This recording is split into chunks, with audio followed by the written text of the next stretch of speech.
नमस्कार. ध्रुव मध्ये आपल्या सर्वांचं स्वागत आहे. आजच्या भागापासून आपण अर्थशास्त्र या विषयाला सुरुवात करतो.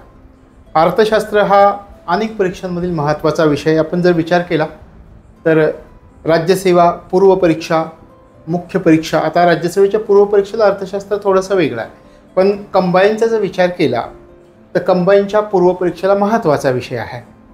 शिवाय वेगवेगळ्या परीक्षांमध्ये या अर्थशास्त्र या विषयामधील प्रकरणांवरती प्रश्न विचारले जातात.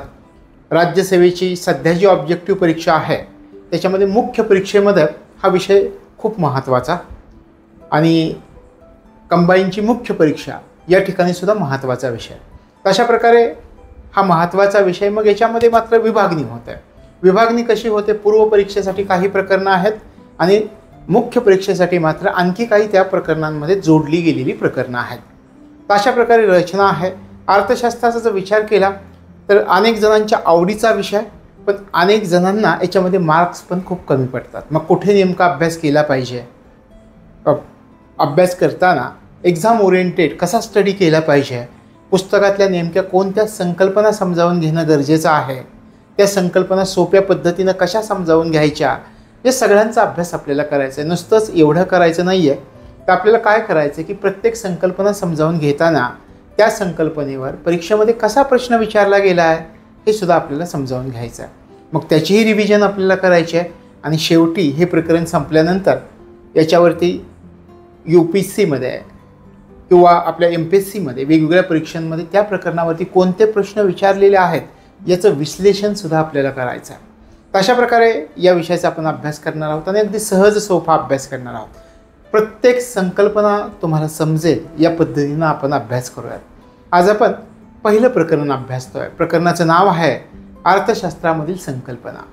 कारण कोणताही विषय अभ्यासताना त्या विषयामधील संकल्पना जर आपल्याला समजल्या तर तो विषय समजायला आपल्याला सोपा होतो. त्या दृष्टिकोनामधून की जे पुढचे आपले चॅप्टर्स ज्या चॅप्टरवर अवलंबून आहेत त्या चॅप्टरचा आपण सुरुवातीला अभ्यास करणार आहोत.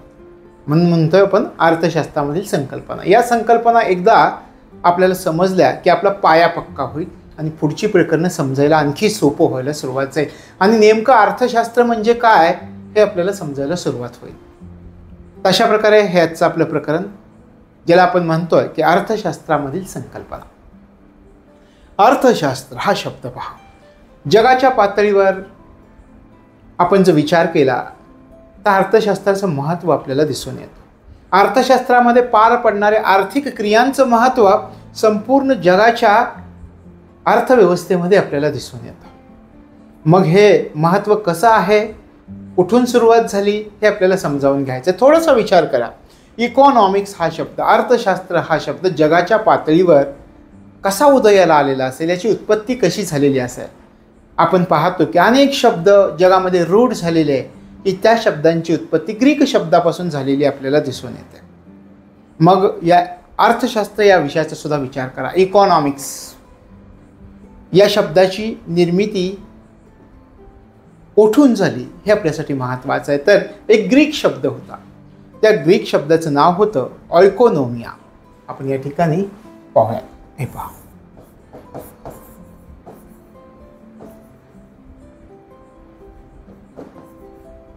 ऑयकोनॉमिया.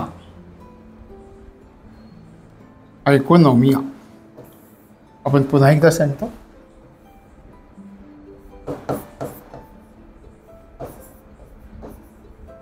असा एक ग्रीक शब्द होता.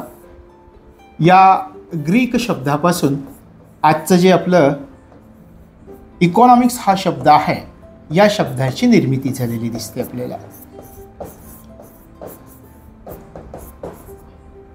इकॉनॉमिक्स, ऑयकोनॉमिया या शब्दापासून, ग्रीक शब्दापासून इकॉनॉमिक्स या शब्दाची निर्मिती झाली हे लक्षामध्ये ठेवायचं. आता तुम्ही म्हणाल की ऑयकोनॉमिया या ग्रीक शब्दापासून या इकॉनॉमिक्स या शब्दाची निर्मिती झाली खरी, पण मग ऑयकोनॉमिया शब्दाचा नेमका अर्थ कोणता होता? ऑयकोनॉमिया शब्दाचा जर तुम्ही विचार केला याचा नेमका अर्थ होतो घरगुती व्यवस्थापन.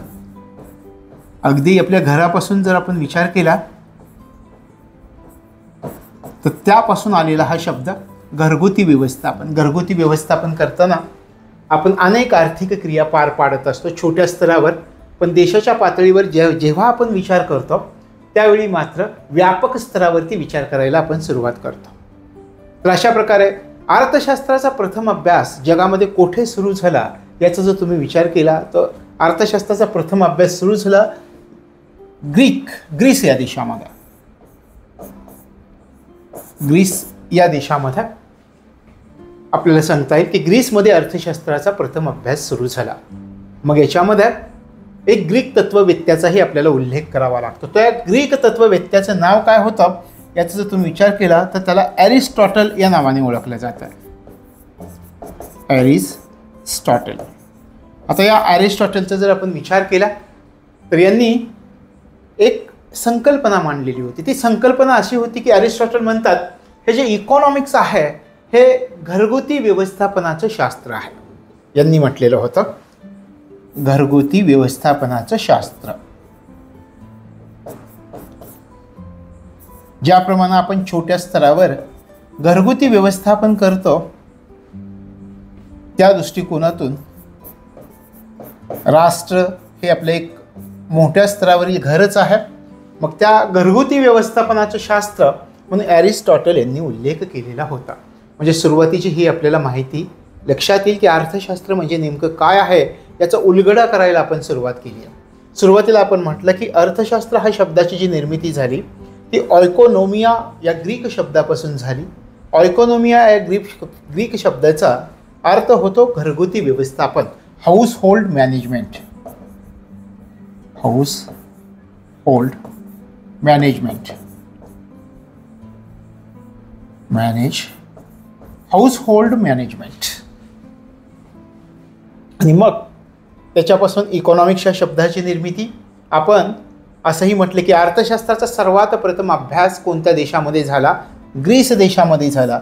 ग्रीस देशामध्ये एक तत्ववेत्ता एरिस्टॉटल यांनी या इकॉनॉमिक्सला घरगुती व्यवस्थापनाचं शास्त्र असं म्हटलेलं होतं. ही सुरुवातीची माहिती. आता अर्थशास्त्र याची व्याख्या आपण करूयात. अर्थशास्त्राच्या व्याख्येचा जर आपण विचार केला तर आर्थिक दृष्टिकोनातून आता व्याख्या करावी लागेल. सुरुवातीला आपण पाहिलं की त्याचा अर्थ समजण्यासाठी विषय, त्याची उत्पत्ती, त्याचा अर्थ समजण्यासाठी सोप्या भाषेमध्ये आपण पाहिलं. ज्याप्रमाणे छोट्या स्तरावर आपण घरगुती व्यवस्थापन करतो तसं मोठ्या स्तरावर राष्ट्राचं व्यवस्थापन करावं लागतं आर्थिक दृष्टिकोनातून.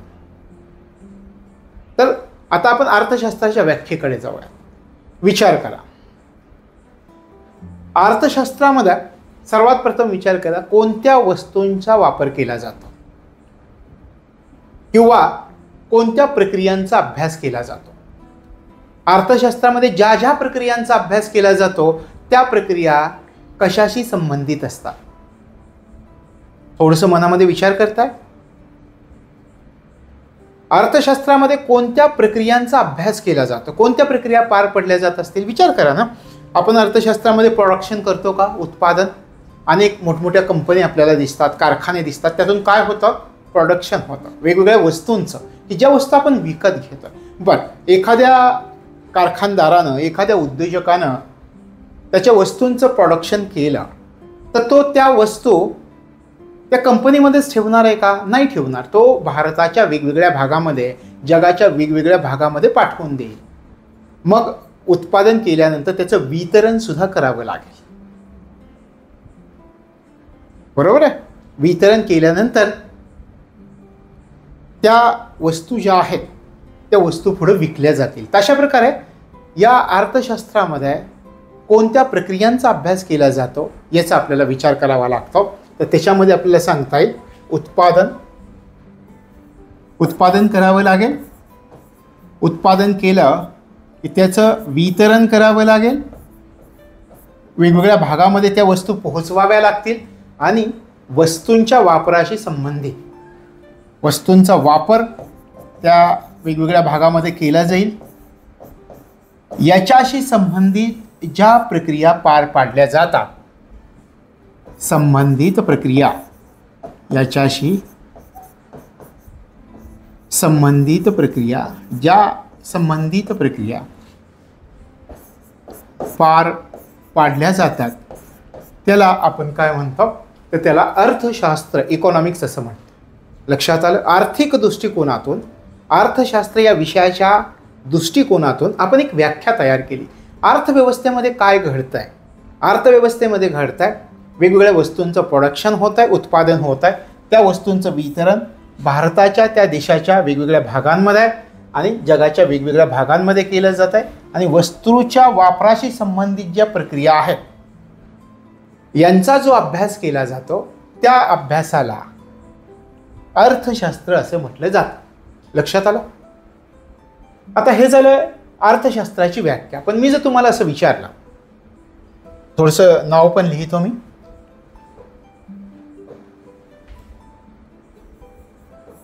ॲडम स्मिथ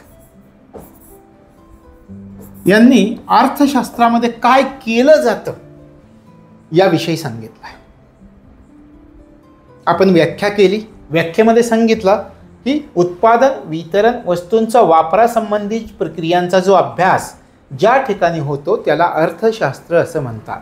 पण ॲडम स्मिथ यांनी या अर्थशास्त्रामध्ये काय केलं जातं हे सांगितलंय. काय केलं जातं साहेब? आपण राष्ट्राच्या पातळीवरती याचा विचार केला. उत्पादन केले जाते, वितरण केले जात आहे, वस्तूंचा वापर केला जातोय अर्थव्यवस्थेमध्ये. ॲडम स्मिथ म्हणतोय, थोडक्यात व्याख्या सांगितली आहे की अर्थशास्त्रामध्ये कशाचा अभ्यास केला जातो. तर ॲडम स्मिथ म्हणतात राष्ट्राच्या संपत्तीच्या स्वभाव वैशिष्ट्यांचा अभ्यास. राष्ट्राच्या संपत्तीच्या स्वभाव वैशिष्ट्ये यांचा अभ्यास या अर्थशास्त्रामध्ये केला जातो. साहजिक असा, एखाद्या राष्ट्रामध्ये किती प्रोडक्शन होत आहे, किती मोठ्या प्रमाणामध्ये निर्यात, आयात, त्याच्यापासून मिळणारं मूल्य किती आहे, व्यापार तोल अनुकूल आहे का प्रतिकूल आहे, मग त्या राष्ट्राकडे परकीय चलन किती आहे. थोडक्यात आपल्याला काय म्हणायचं आहे की हे सगळं आपण अर्थव्यवस्थेमध्ये अभ्यास करतोय. मग अर्थशास्त्रामध्ये काय केलं जातं हे ॲडम स्मिथ यांनी सांगितलं आणि स्पष्टपणे सांगितलं की राष्ट्राच्या संपत्तीची जी स्वभाव वैशिष्ट्य आहेत, आर्थिक क्रिया कोणत्या प्रकारे राष्ट्रामध्ये पार पाडल्या जातात याला म्हणायचं राष्ट्राच्या संपत्तीची स्वभाव वैशिष्ट्य, आणि यांचा अभ्यास अर्थशास्त्रामध्ये केला जातो. असं सांगणारा अर्थतज्ञ कोण होता असं जर आपल्याला विचारलं तर ॲडम स्मिथ. त्याच्यानंतर आपण याच्या अगोदर अभ्यासलं अर्थशास्त्राला घरगुती व्यवस्थापनाचं शास्त्र असा उल्लेख करणारा तज्ज्ञ कोण होता. आपण म्हटलं ॲरिस्टॉटलने काय म्हटलेलं होतं, अर्थशास्त्राला घरगुती व्यवस्थापनाचे शास्त्र असं म्हटलं होतं. आणि ॲडम स्मिथने सांगितले की अर्थशास्त्रामध्ये नेमका कशाचा अभ्यास केला जातो तर एखादं राष्ट्र, त्याची संपत्ती आणि त्या संपत्तीची स्वभाव वैशिष्ट्य कोणती आहेत याचा अभ्यास केला जातो अर्थशास्त्रामध्ये, असं या ठिकाणी ॲडम स्मिथ म्हणतात. ठीक आहे. मग पुढं या अर्थशास्त्राची व्याख्या सुद्धा विकसित झालेली आपल्याला दिसते आणि ती व्याख्याही आपण अभ्यासतो. आता पहा, ॲडम स्मिथ यांचं एवढंच महत्त्वाचं आहे का नाही, आणखी महत्त्वाचं, त्यांनी एक ग्रंथ सुद्धा लिहिलेला आहे. 1776 त्यांनी द वेल्थ ऑफ नेशन्स या नावाचा ग्रंथ लिहिलेला होता. आता पहा, हे जे ॲडम स्मिथ आहे यांना एक अर्थशास्त्राचे जनक म्हणून ओळखलं जातं. पहा, अर्थशास्त्राचे जनक म्हणून यांना ओळखलं जातं. म्हणजे अर्थशास्त्राचे जनक म्हणून कोणाच ओळखतात तर ॲडम स्मिथ यांना ओळखतात. यांनी 1776 एका ग्रंथाची रचना केलेली होती. कोणता ग्रंथ होता 1776 लिहिलेला? The wealth of nations. The wealth of nations 1776 ग्रंथ लिहिला. अशा प्रकारे हे पुस्तक त्यांनी लिहिलेलं होतं आणि यांनी सांगितलं, ॲडम स्मिथ यांनी, की या पुस्तकामध्ये द वेल्थ ऑफ नेशन्समध्ये काय सांगितलं आहे, स्पष्टपणे उल्लेख आहे की अर्थशास्त्र म्हणजे दुसरं तिसरं काही नसून फक्त पैशांचं शास्त्र आहे असं ॲडम स्मिथ यांनी म्हटलं आहे. लक्षात येतं सुरुवातीच्या काळातील अवस्था काय होती. ॲडम स्मिथचा आपण विचार केला. सुरुवातीला म्हटलं अर्थशास्त्र म्हणजे काय, उत्पादन, वितरण, वस्तूंचा वापर संबंधित ज्या प्रक्रिया पार पाडल्या जातात यांचा अभ्यास जिथे केला जातो त्याला आपण म्हणतो अर्थशास्त्र. त्याच्यानंतर आपण म्हटलं ॲडम स्मिथ यांचा विचार केला की यांनी सांगितलं अर्थशास्त्रामध्ये काय आहे काय केलं जातं तर राष्ट्राच्या संपत्तीच्या स्वभाव वैशिष्ट्यांचा अभ्यास केला जातो. ॲडम स्मिथ यांना अर्थशास्त्राचे जनक म्हटलं जातं. 1776 त्यांनी एक ग्रंथ लिहिलेला होता, द वेल्थ ऑफ नेशन्स. हे लक्षामध्ये ठेवायचं आहे. आता पहा, अर्थशास्त्राच्या आणखी काही व्याख्या आपण पाहूयात की ज्याच्यामुळं हा विषय आपल्याला सोपा होईल आणि एखादा संकल्पनात्मक प्रश्न आला तर त्या गोष्टी आपल्यासाठी सोप्या होतील. आता पहा, अर्थशास्त्र आणखी सोपी व्याख्या आपल्याला काय सांगता येईल? अर्थशास्त्रामध्ये काय घडतं, ज्या आर्थिक प्रक्रिया अर्थशास्त्रामध्ये घडतात. थोडासा विचार करा. पहा, हे अर्थशास्त्रामध्ये काय घडत असतं? आर्थिक प्रक्रिया घडतात. वेगवेगळ्या आर्थिक प्रक्रिया, कोण उत्पादन करताय, त्याचं वितरण करताय, ह्या आर्थिक प्रक्रिया वेगवेगळ्या घडतात अर्थव्यवस्थेमध्ये. मग या आर्थिक प्रक्रिया कोण पार पाडतात याचा विचार करा. आर्थिक प्रक्रिया पार पाडल्या जातात मानवामार्फत. मानव आपणच आर्थिक प्रक्रिया पार पाडतो. मग आता विचार करा, मानवाच्या ज्या आर्थिक क्रिया पार पडतात किंवा मानवाच्या आर्थिक प्रक्रियांचा अभ्यास ज्या शास्त्रात केला जातो त्याला अर्थशास्त्र असं म्हणतात. बरोबर आहे. अर्थशास्त्रामध्ये दुसरं काय पार पडलं जातं? अर्थव्यवस्थेमध्ये, अर्थशास्त्रामध्ये. आता या ठिकाणी अर्थशास्त्रामध्ये आपण म्हटलं की आर्थिक प्रक्रिया, मानवाच्या आर्थिक प्रक्रिया यांचा अभ्यास ज्या शास्त्रामध्ये केला जातो त्याला अर्थशास्त्र असं म्हणतात. म्हणजे थोडक्यात अर्थशास्त्र कशाशी संबंधित आहे? पैशांशी संबंधित आहे. अर्थशास्त्र हे पूर्णपणे कशाचा? फक्त पैशाचा अभ्यास. ॲडम स्मिथने सुद्धा सांगितलं, दुसरं तिसरं काय नाही आहे. द वेल्थ ऑफ नेशन या पुस्तकामध्ये ॲडम स्मिथने सुद्धा उल्लेख केला आहे. अर्थशास्त्र म्हणजे दुसरं तिसरं काहीही नसून फक्त पैशांचा अभ्यास त्याच्यामध्ये केला जातो. म्हणजे या आर्थिक क्रिया, अर्थशास्त्रामध्ये ज्या आर्थिक प्रक्रिया पार पाडल्या जातात त्या सगळ्या आर्थिक प्रक्रिया कशाशी संबंधित असणार आहेत? तर सगळ्या आर्थिक प्रक्रिया पैशाशी संबंधित असणार आहेत. अशा प्रकारे पैशाशी संबंधित मानवाच्या सगळ्या क्रिया यांचा समावेश अर्थशास्त्रामध्ये केला जातो. आता थोडंसं वेगळा प्रश्न मी तुम्हाला विचारेल. मग अर्थशास्त्र ही जी शाखा आहे त्याच्यामध्ये कोणकोणत्या बाबींचा अभ्यास केला जातो आपण पाहूयात.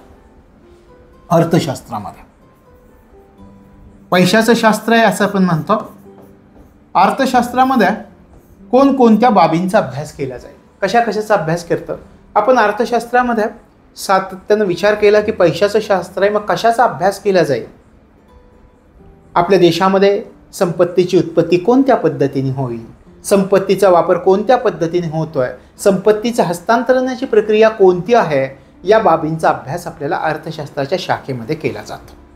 म्हणजे या ठिकाणी आणखी एक संकल्पना तुमची स्पष्ट होईल की ही जी अर्थशास्त्राची शाखा आहे त्या शाखेचा जर विचार केला तर या शाखेमध्ये कोणकोणत्या बाबींचा अभ्यास केला जातो. मी म्हटलं संपत्तीची उत्पत्ती,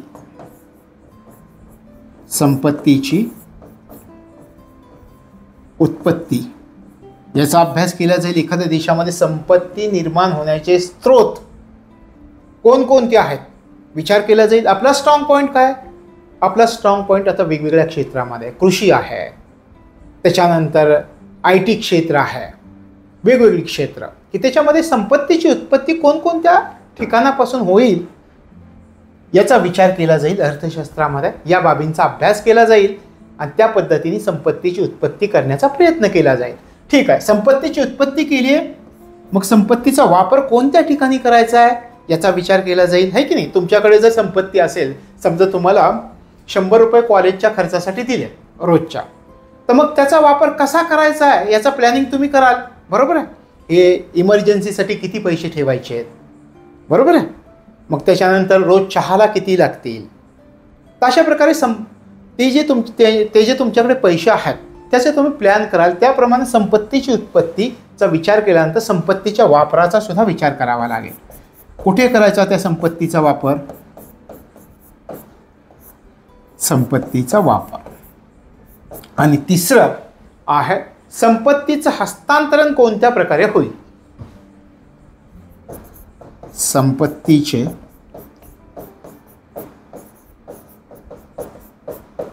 हस्तांतरण. आता विचार करा, अर्थशास्त्रामध्ये कोणकोणत्या बाबींचा अभ्यास केला जातो? संपत्तीची उत्पत्ती, संपत्तीचा वापर, संपत्तीचं हस्तांतरण. तर या गोष्टी आपल्याला सुरुवातीच्या कालावधीमध्ये लक्षात ठेवायचे. आता अर्थशास्त्रामध्ये कोणकोणत्या बाबींचा समावेश होईल हे आपण अभ्यासले. आता ओळखा, संपत्तीची उत्पत्ती, संपत्तीचा वापर, संपत्तीचं हस्तांतरण. आता मी तुम्हाला प्रश्न विचारणार आहे. अर्थशास्त्र याच्यामध्ये कोणत्या आर्थिक प्रक्रियांचं विश्लेषण केलं जातं? कोणत्या आर्थिक प्रक्रियांचं विश्लेषण? अर्थशास्त्रामध्ये कोणत्या आर्थिक प्रक्रियांचे विश्लेषण केले जाते? विश्लेषण. कोणत्या आर्थिक प्रक्रियांचं विश्लेषण केलं जाईल अर्थशास्त्रामध्ये? आता आर्थिक क्रिया कोणकोणत्या पार पाडल्या जातात हे मी तुम्हाला समजावून सांगितले, पण थोडासा विचार करा, कोणकोणत्या आर्थिक प्रक्रियांचं विश्लेषण होईल? कोणत्या आर्थिक प्रक्रिया पार पाडल्या जातात? मी तुम्हाला सुरुवातीला म्हटलं, प्रोडक्शन करावं लागेल कोणत्याही देशाला. प्रोडक्शन कशाचं करायचं? अर्थव्यवस्थेमध्ये उत्पादन कशाचं केलं जातं? वस्तू आणि सेवांचं. पहिलं आहे आपलं अर्थव्यवस्थेमधील वस्तू व सेवांचे उत्पादन. अर्थव्यवस्थेमधील कोणत्या आर्थिक प्रक्रियांचं विश्लेषण केलं जातं? पहा, वस्तू व सेवांचे उत्पादन. अर्थव्यवस्थेमधील वस्तू व सेवांचं उत्पादन या आर्थिक प्रक्रियेचं विश्लेषण केलं जातं. बरं, आता या वस्तू आणि सेवांचं नुसतं उत्पादन करून चालेल का हो? नाही. काय करावं लागेल? या वस्तू आणि सेवांचं वितरण सुद्धा करावं लागेल. वस्तू आणि सेवांचं वितरण. वस्तू आणि सेवांचं उत्पादन, वस्तू आणि सेवांचं वितरण करावं लागेल. कारण नुसतं वस्तूंचं उत्पादन, वस्तू आणि सेवांचं उत्पादन करून चालेल का? तर त्या खपवाव्या पण लागतील. कारण त्या खपवल्याशिवाय पुढच्या वस्तू आणि सेवांचं प्रोडक्शनच करता येणार नाही. मग त्याचं वितरण करावं लागेल. देशाच्या वेगवेगळ्या भागात, जगाच्या वेगवेगळ्या भागात ते पोचवावं लागेल. त्याला आपण म्हणतो वितरण. आणि शेवटी वस्तू आणि सेवांच्या वापराच्या पद्धती. वापराच्या पद्धती. त्याचा वापर कोणत्या पद्धतीने होईल, त्याच्या पद्धती कोणत्या आहेत, यांचं विश्लेषण केलं जातं. लक्षात आलं की अर्थशास्त्रामध्ये कोणत्या आर्थिक प्रक्रियांचं विश्लेषण केलं जाईल? अर्थव्यवस्थेमध्ये उत्पादन कशाचं होईल? वेगवेगळ्या वस्तू, वेगवेगळ्या सेवा, ज्या सर्व्हिसेस तुम्हाला प्राप्त होतात, ज्या सेवा तुम्हाला प्राप्त होतात. बँकांकडून मिळणाऱ्या सेवा आहेत, हॉटेलमध्ये गेल्यानंतर तिथून मिळणाऱ्या सेवा आहेत, तशा प्रकारे सेवा. त्यानंतर पहा, अर्थव्यवस्थेमधील वस्तू आणि सेवांचं वितरण याचाही विचार करावा लागेल. कारण उत्पादन नुसतंच करून चालणार नाही, तर त्या वस्तू वेगवेगळ्या भागात पोहोचवाव्यात सुद्धा लागतील. मग त्याला वितरण करावं लागेल. आणि वस्तू व सेवांच्या वापरांच्या पद्धती ह्या ज्या आर्थिक प्रक्रिया आहेत त्यांचं विश्लेषण अर्थशास्त्रामध्ये केलं जातं. लक्षात आलं? अर्थशास्त्रामध्ये ज्या आर्थिक प्रक्रिया पार पडतात, अर्थशास्त्रामध्ये काय पार पाडलं जातं? वेगवेगळ्या मानवाच्या आर्थिक प्रक्रिया. मानव उत्पादन करतो, मानव त्या उत्पादनाचं वितरण पण करतो, मानव त्या उत्पादनाच्या वापराच्या पद्धतीसुद्धा ठरवतो. तर हे लक्षामध्ये ठेवायचं. तर आर्थिक प्रक्रिया आपण म्हटलं की आर्थिक प्रक्रियांचं विश्लेषण या 3 पद्धतीमधून केलं जातं. ठीक आहे, हे लक्षात आलं की बाबा अर्थव्यवस्थेमधील वस्तू आणि सेवांचं उत्पादन या प्रक्रियांचं विश्लेषण केलं जातं. वस्तू आणि सेवांचं वितरण, वस्तू आणि सेवांच्या वापराच्या पद्धती. आपण एका गोष्टीचा सारखा उल्लेख करतोय. काय?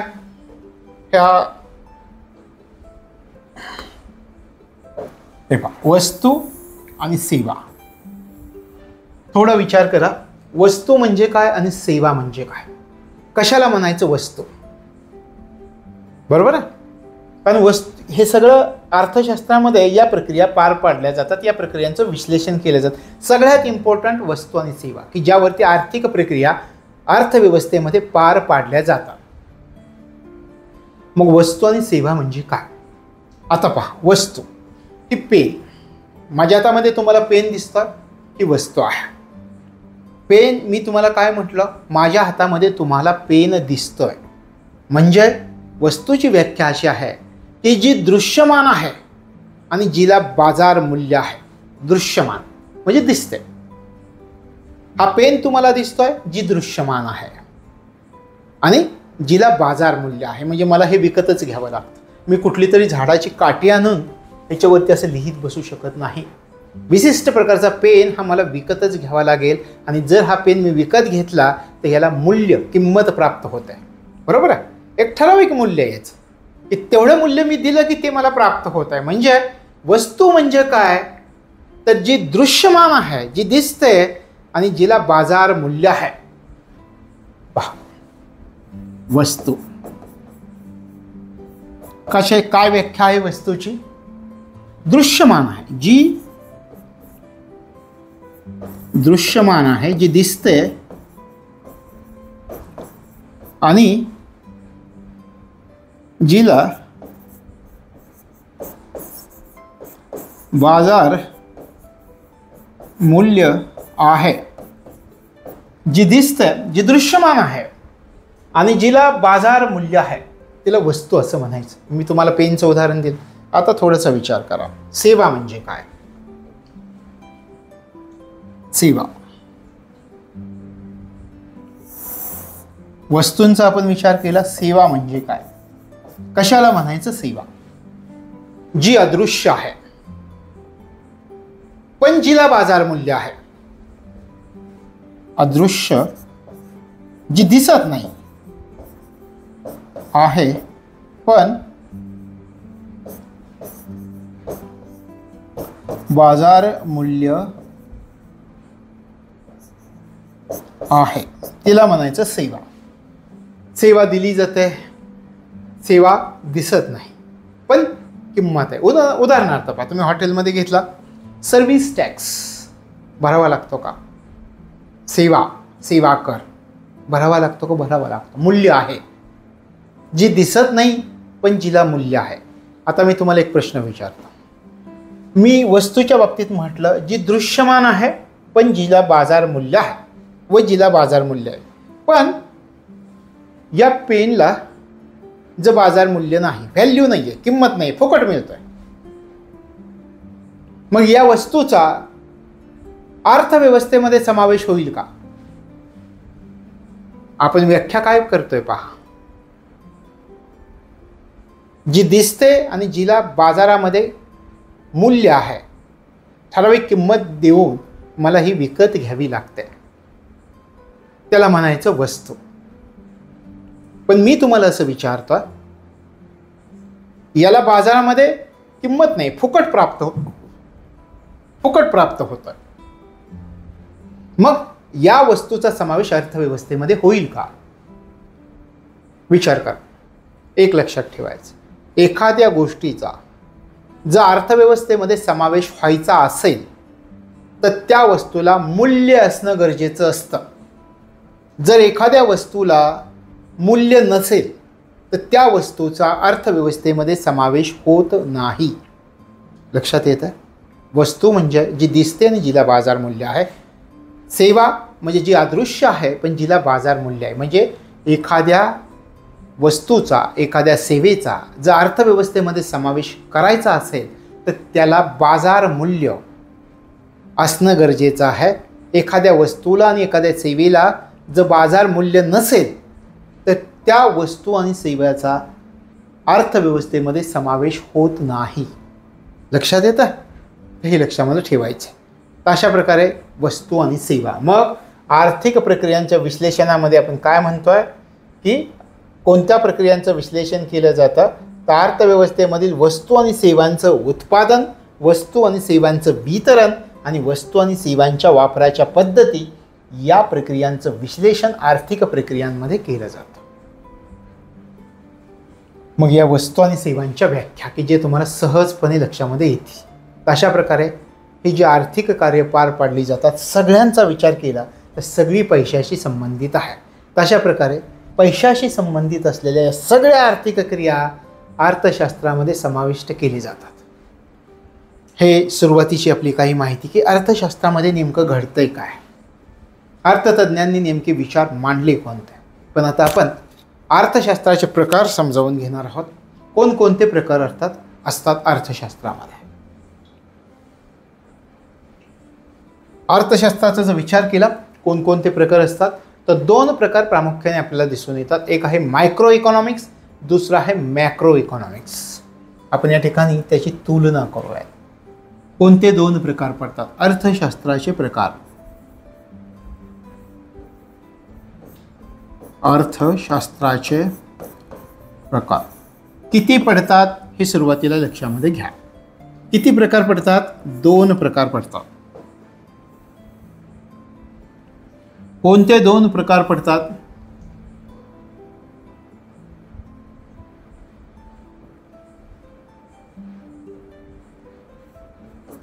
मायक्रो इकॉनॉमिक्स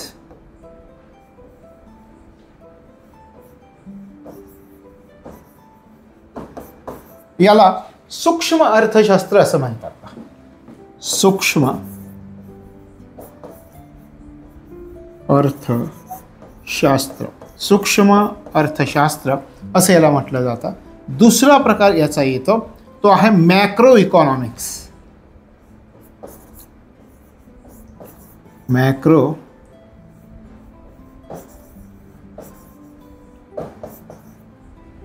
बृहत अर्थशास्त्र असं याला म्हणतात. बृहत अर्थशास्त्र या दोन्हीबद्दल प्रश्न सुद्धा परीक्षेमध्ये विचारले जातात. अशा प्रकारे हे दोन प्रकार, मॅक्रो इकॉनॉमिक्स, मायक्रो इकॉनॉमिक्स, सूक्ष्म अर्थशास्त्र, बृहत व्यापक अर्थशास्त्र, अशा प्रकारे हे दोन प्रकार पडतात. सुरुवातीला आपण सूक्ष्म अर्थशास्त्राचा विचार करूयात. पण हे लक्षात घ्या की अर्थशास्त्राचे प्रकार किती पडतात? दोन पडतात. कोणते पडतात? Micro economics, macro economics. Micro economics म्हणजे काय? सूक्ष्म अर्थशास्त्र. आणि मॅक्रो इकॉनॉमिक्स म्हणजे काय? तर बृहत अर्थशास्त्र. अशा प्रकारचे प्रकार पडतात. आता आपण एका एका प्रकाराचा विचार करूयात, त्याची वैशिष्ट्ये समजावून घेऊयात आपल्या परीक्षेच्या दृष्टिकोनातून. सुरुवातीला मायक्रो इकॉनॉमिक्सचा आपण विचार करूयात. मायक्रो सूक्ष्म.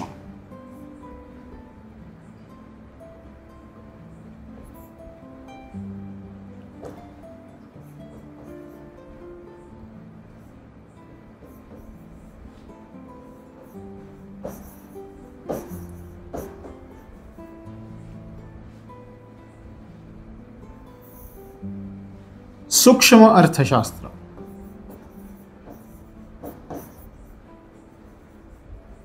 सूक्ष्म अर्थशास्त्र. ठीक आहे, आपण याचा विचार करायला सुरुवात करूयात. आता कशाला म्हणायचं? Micro economics. दोन गोष्टी लक्षात ठेवा. मायक्रो सूक्ष्म, छोट्या स्तरावर घडणाऱ्या आर्थिक क्रिया. मायक्रो म्हणजे छोटा, है की नाही? तर छोट्या स्तरावर घडणाऱ्या आर्थिक प्रक्रिया यांचा अभ्यास मायक्रो इकॉनॉमिक्समध्ये केला जातो. आणि याच्या उलट मॅक्रो इकॉनॉमिक्स, बृहत अर्थशास्त्र, व्यापक, ज्या ठिकाणी व्यापक आर्थिक प्रक्रिया घडतात किंवा ज्या ठिकाणी व्यापक आर्थिक प्रक्रियांचा अभ्यास केला जातो त्याला मॅक्रो इकॉनॉमिक्स, बृहत अर्थशास्त्र असं म्हणतात. पहा किती सोपं आहे. छोट्या स्तरावर आर्थिक प्रक्रियांचा अभ्यास ज्या ठिकाणी केला जातो त्याला काय म्हणायचं? मायक्रो. मोठ्या प्रमाणावर आर्थिक प्रक्रियांचा अभ्यास, व्यापक प्रमाणावरच्या आर्थिक प्रक्रिया यांचा अभ्यास ज्या अर्थशास्त्राच्या शाखेमध्ये केला जातो त्याला मॅक्रो. मायक्रो आणि मॅक्रो म्हणजे या ठिकाणी आपल्याला सुरुवातीला पाहता येईल छोट्या स्तरावर आर्थिक प्रक्रियांचा अभ्यास. छोट्या स्तरावरील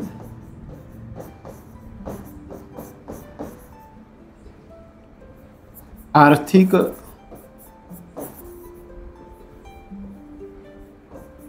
प्रक्रियांचा, छोट्या स्तरावरील आर्थिक प्रक्रियांचा अभ्यास या ठिकाणी केला जातो. एकेरी स्तरावरती, वैयक्तिक स्तरावरती असं आपल्याला म्हणता येईल. अशा प्रकारे वैयक्तिक आर्थिक प्रक्रिया, छोटा स्तर याला हेच आपण म्हणूयात वैयक्तिक. अगदी छोट्या स्तरावर, एकेरी स्तरावर, वैयक्तिक किंवा एकेरी स्तर. एकेरी स्तर, एकेरी स्तरावरती आर्थिक प्रक्रिया ज्या पार पडल्या जातात त्याला म्हणायचं सूक्ष्म अर्थशास्त्र. हे लक्षामध्ये ठेवायचं. मग एकरी स्तरावर, वैयक्तिक स्तरावर, छोट्या स्तरावर ज्यावेळी आर्थिक प्रक्रियांचा अभ्यास केला जाईल तर त्याला मायक्रो इकॉनॉमिक्स, सूक्ष्म अर्थशास्त्र असं म्हणतात. उदाहरणार्थ तुम्ही म्हणाल वैयक्तिक स्तर, एकेरी स्तर, छोटा स्तर, तुम्ही म्हणताय खरं, पण हे ओळखायचं कसं? एखादी व्यक्ती, एकेरी स्तर म्हणजे काय? एखाद्या व्यक्तीच्या स्तरावर. आता तुम्ही एखादी व्यक्ती म्हणूयात आपण या ठिकाणी, एखादी व्यक्ती या स्तरावरती आर्थिक प्रक्रियांचा अभ्यास केला जातो मायक्रो. आता विचार करा राष्ट्रीय स्तरावर, राष्ट्रीय स्तरावर आर्थिक प्रक्रियांचा अभ्यास केला जातोय त्याला मॅक्रो. लक्षात आलं दोन्हीतला फरक? मॅक्रो एखादी व्यक्ती, एखादा बाजार, एखादा ग्राहक अशा छोट्या स्तरावरती. पण राष्ट्रीय स्तरावरती तुम्ही विचार केला की इन्फ्लेशनचा विचार करायचा आहे, महागाई, भाववाढ. राष्ट्रीय स्तरावर राष्ट्रीय उत्पन्नाचा विचार करायचा आहे. कुठे करावा लागेल? राष्ट्रीय पातळीवर करावा लागेल, व्यापक स्तरावर करावा लागेल. मग व्यापक स्तर, राष्ट्रीय स्तर, आंतरराष्ट्रीय स्तर असे जे स्तर येतात मोठ्या प्रमाणावरील ते होईल मॅक्रो इकॉनॉमिक्स. आणि एखादी व्यक्ती, एखादा बाजार, एखादा ग्राहक अशा छोट्या स्तरावरती जे उत्पादनाचे युनिट्स मोजले जातात, त्यांचा अभ्यास केला जातो, त्याला म्हणायचं मायक्रो. मायक्रो म्हणजे छोटं, सूक्ष्म. आता मायक्रो इकॉनॉमिक्सचा जर विचार केला तर एक गोष्ट लक्षामध्ये ठेवायची, त्याची काही वैशिष्ट्य आहेत की जी वैशिष्ट्य आपल्याला परीक्षेमध्ये विचारू शकतील. कोणती वैशिष्ट्य विचारू शकतील? याची वैशिष्ट्यामध्ये आपल्याला सांगता येईल की मायक्रो स्तर जो आहे, एखादी व्यक्ती, एखादा बाजार, आपण उल्लेख करतो एखादा ग्राहक, वैयक्तिक पातळीवर आर्थिक प्रक्रियांचा ज्यावेळी अभ्यास केला जातो तर त्याचा उद्देश, त्याचा प्रयत्न जास्तीत जास्त नफा मिळवणं असतो. आता विचार करा, तुम्ही काही जण आपले विद्यार्थी शेतकरी घराण्यातील असले तर शेतकरी एखादं पीक काढतो, एखादं पीक काढल्यानंतर तो बाजारामध्ये नेतो, बाजारामध्ये विकण्याचा प्रयत्न करतो. बाजारामध्ये विकण्याचा प्रयत्न करताना त्याचा एकच उद्देश असतो की मला यातून जास्तीत जास्त नफा कसा मिळाला पाहिजे. मी उत्पादनासाठी जे पैसे लावलेले आहेत तर ते उत्पादनाचे पैसे निघून मला काहीतरी वरती पैसे मिळाले पाहिजे. मग या दृष्टिकोनातून एकेरी स्तरावर तो शेतकरी विचार करतो, एकट्याच्या स्तरावरती. आणि हे विचार करताना तो विचार काय करतोय की मला जास्तीत जास्त नफा कसा मिळेल. म्हणजे वैयक्तिक स्तरावर, वैयक्तिक पातळीवर जास्तीत जास्त नफा मिळवण्याचा प्रयत्न केला जातो. लक्षात येतं? शिवाय आणखी कशाचा अभ्यास केला जातो?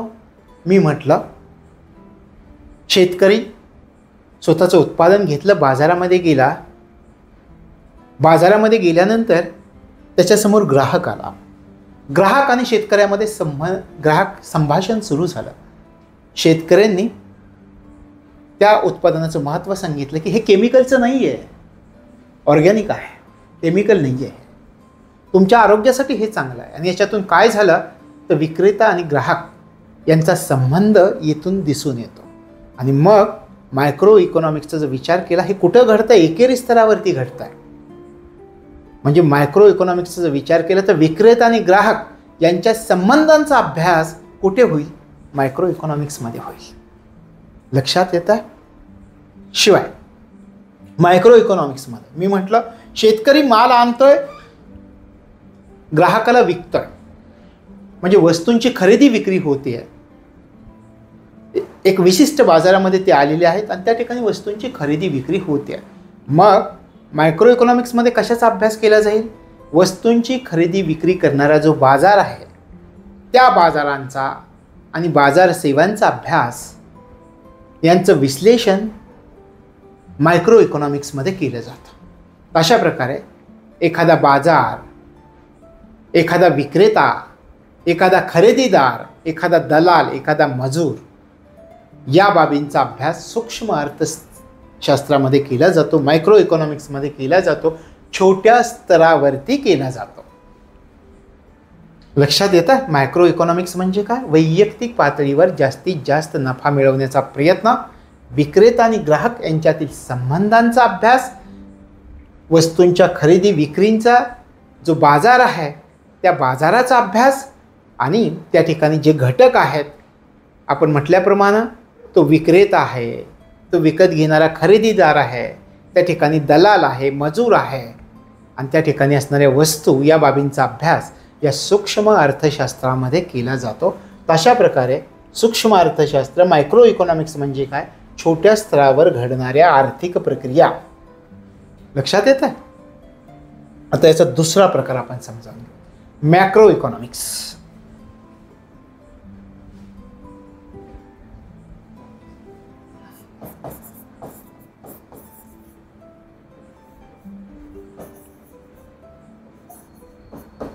बृहत अर्थशास्त्र, याला मराठीमध्ये बृहत अर्थशास्त्र असं म्हणतात.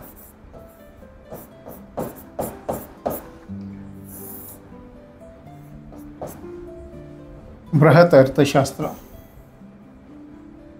विचार करा, व्यापक स्तरावरती आर्थिक प्रक्रिया घडल्या पाहिजेत. अगोदर छोट्या स्तरावरती आर्थिक प्रक्रिया घडत होत्या, आता व्यापक स्तरावरती आर्थिक प्रक्रिया घडल्या पाहिजेत. म्हणजे पहिलं आपल्याला लक्षात येईल, व्यापक स्तरावर घडणाऱ्या आर्थिक प्रक्रिया, व्यापक स्तरावर घडणाऱ्या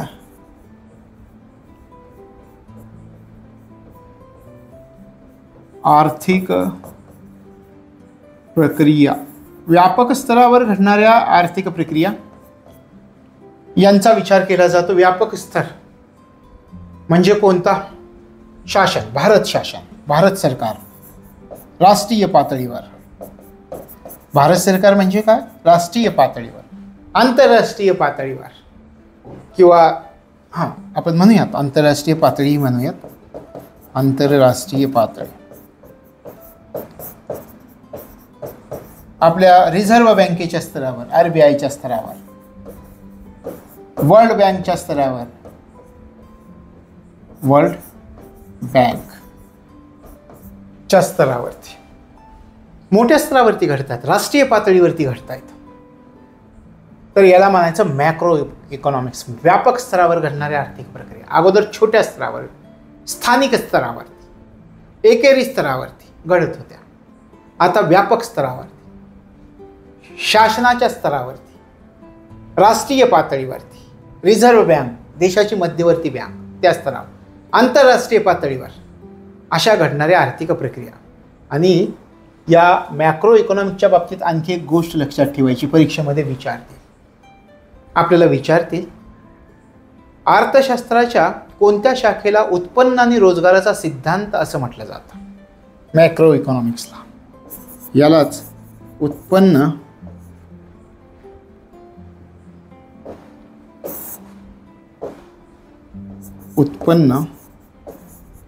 व रोजगाराचा सिद्धांत, यालाच उत्पन्न आणि रोजगाराचा सिद्धांत असं सुद्धा म्हटलं जातं. Macro economics. उदाहरणं सांगता येतील? सांगूयात आपण. राष्ट्रीय उत्पन्न, नॅशनल इन्कम, राष्ट्रीय उत्पन्न, ज्याला आपण नॅशनल इन्कम असं म्हणतो, याचा अभ्यास करायचा. कुठे करावा लागेल? राष्ट्रीय स्तरावर करायचा असेल अभ्यास. राष्ट्रीय उत्पन्नाचा व्यापक स्तर झाला तो पूर्ण संपूर्ण देशाच्या पातळीवर. महागाई, इन्फ्लेशन, मुद्रास्फीती, भाववाढ, याचा अभ्यास करायचा. इन्फ्लेशन, त्यानंतर अनएम्प्लॉयमेंटचा अभ्यास करायचा, बेरोजगारीचा अभ्यास करायचा. बेरोजगारी व्यापक स्तरावरती. अजून काय सांगताय? देशामध्ये डायरेक्ट टॅक्सेस आहेत, इनडायरेक्ट टॅक्सेस आहेत, टॅक्सचा अभ्यास करायचा आहे, GSTचा अभ्यास करायचा आहे, व्यापक स्तरावरती करावा लागेल. टॅक्स म्हणूयात, कर म्हणूयात आपण, टॅक्स. अजून फिस्कल पॉलिसी, राजकोषीय धोरण, याचा अभ्यास करायचा आहे.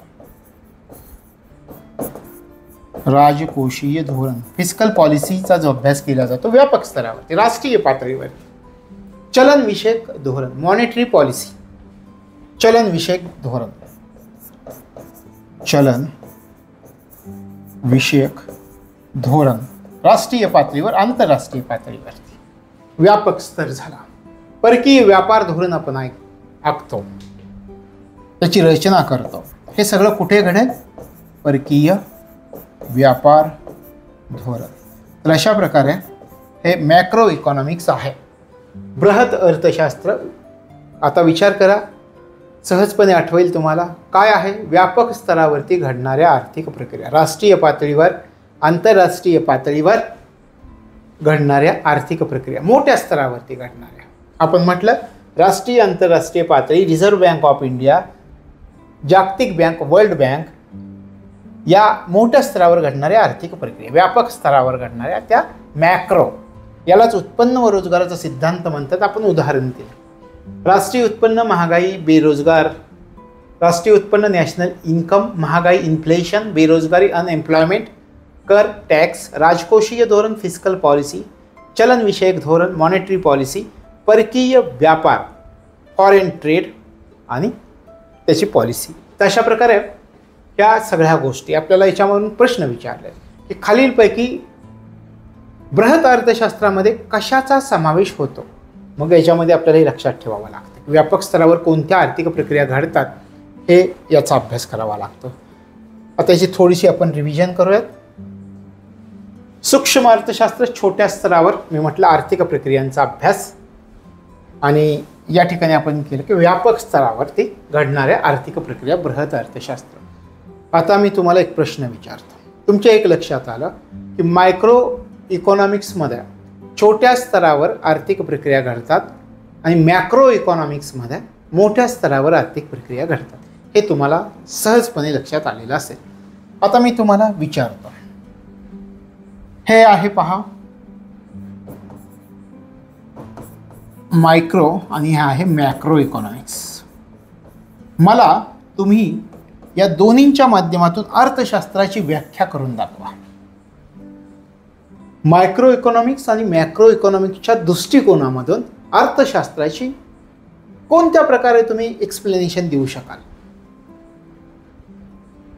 बरोबर आहे, एक व्याख्या तुम्हाला करावी लागेल. दोन्हींच्या दृष्टिकोनातून करा व्याख्या. काय करता येईल? छोट्या स्तरापासून मायक्रो काय आहे?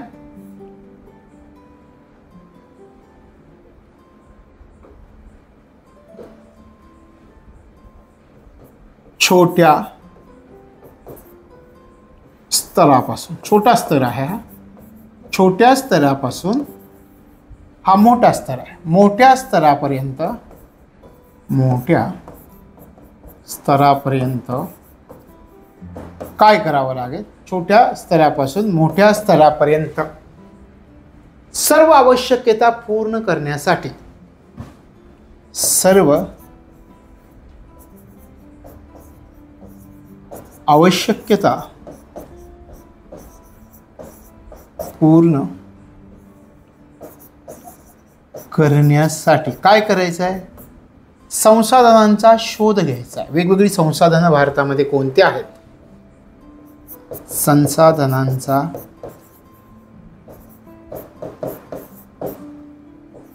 शोध घेणे, संसाधनांचा शोध घेणे आणि त्याचा अभ्यास करणे. आणि याचं काय करायचं आहे? अभ्यास करायचा. याला अर्थशास्त्र असं म्हणतात. अशा प्रकारे मायक्रो इकॉनॉमिक्स आणि मॅक्रो इकॉनॉमिक्सच्या दृष्टिकोनातून अर्थशास्त्राची व्याख्या आपल्याला काय करता येते हे लक्षात ठेवा. मायक्रो इकॉनॉमिक्स छोट्या स्तरापासून मोठ्या स्तरापर्यंत, म्हणजे मायक्रो इकॉनॉमिक्सपासून मॅक्रो इकॉनॉमिक्सच्या स्तरापर्यंत सर्व आवश्यकता पूर्ण करण्यासाठी संसाधनांचा शोध घेणे, याचा अभ्यास ज्या शास्त्रात केला जातो त्याला अर्थशास्त्र असं म्हटलं जातं. हे लक्षामध्ये ठेवायचं आहे.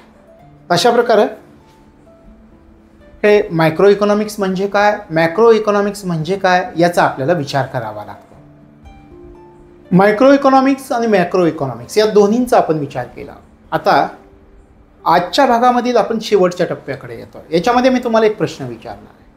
प्रश्न माझा असा आहे की अर्थशास्त्र आणि अर्थव्यवस्था याच्यामधला फरक तुम्ही मला सांगायचा.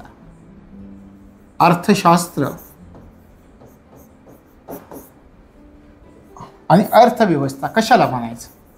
आपण अर्थशास्त्राचा अभ्यास करतो, अर्थव्यवस्था असं म्हणतो, पण हे म्हणायचं कशाला? या दोन्हींच्या व्याख्या मला तुम्ही सांगायच्यात. वेगवेगळ्या आहेत का एकच व्याख्या दोन्हींसाठी आहेत, याचा आपल्याला विचार करायचा आहे. अर्थशास्त्र आणि अर्थव्यवस्था पहा, सोपी व्याख्या. अर्थशास्त्र म्हणजे काय? या ठिकाणी अर्थशास्त्रामध्ये काय घडतं पहा. मानवी आर्थिक प्रक्रिया घडत असतात.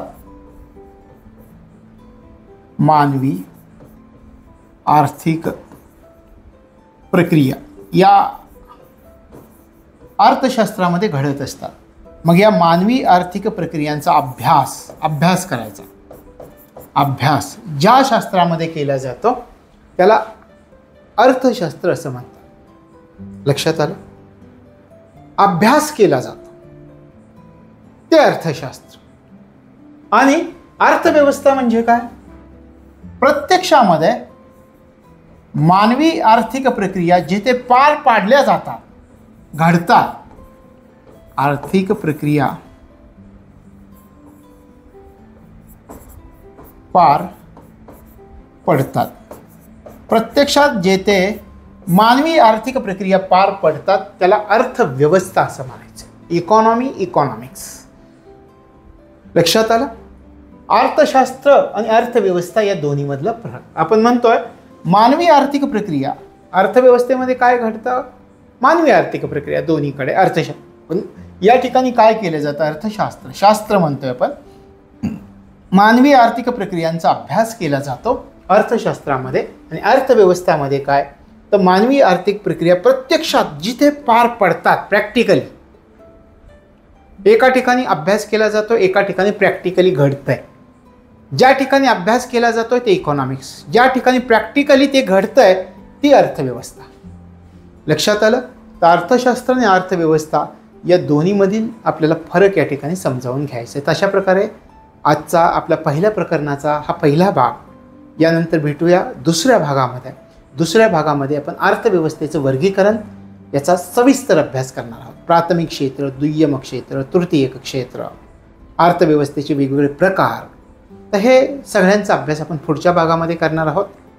भेटूयात पुढच्या भागामध्ये. तोपर्यंत तुम्हाला तुमच्या अभ्यासासाठी मनापासून शुभेच्छा.